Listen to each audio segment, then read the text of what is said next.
Hello, welcome back to the channel. Today, we're diving straight into how to use UPBASE for managing public health campaigns.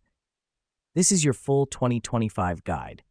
The first step is setting up your account. Sign up for UPBASE and create your organization's profile. This gives you access to all the features you need for managing your campaign. Remember, a well-set profile helps in the smooth running of your campaign. Next up, we'll create a new project. From the dashboard, click on New Project and fill in the necessary details. This is where we'll manage all aspects of our public health campaign. The reason we do this is to have a centralized hub for all campaign activities. Now that we've done that, let's add team members to our project.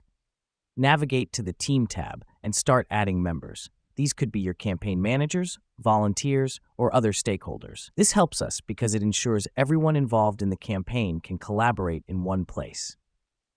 One of the best parts of UPBASE is the Task Management feature. In the Tasks tab, you'll define the tasks associated with your campaign. You can assign tasks to different team members, set deadlines, and monitor progress. Let me explain why this matters. It provides clarity on campaign responsibilities and helps us track progress effectively. Moving on, you'll want to use the Calendar feature. Here, you can schedule all your campaign events, deadlines, and important dates. This is vital to keep your campaign organized and everyone on track. Lastly, don't overlook the Reports tab. This is where UPBASE really shines. It generates detailed reports on your campaign's progress. Here's what's happening behind the scenes. UPBASE collects data from your tasks, deadlines, and team activities, then compiles it into a comprehensive report.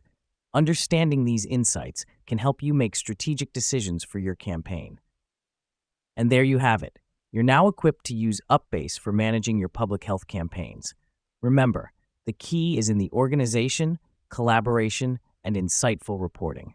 Thanks for joining us today, and we'll see you in the next tutorial.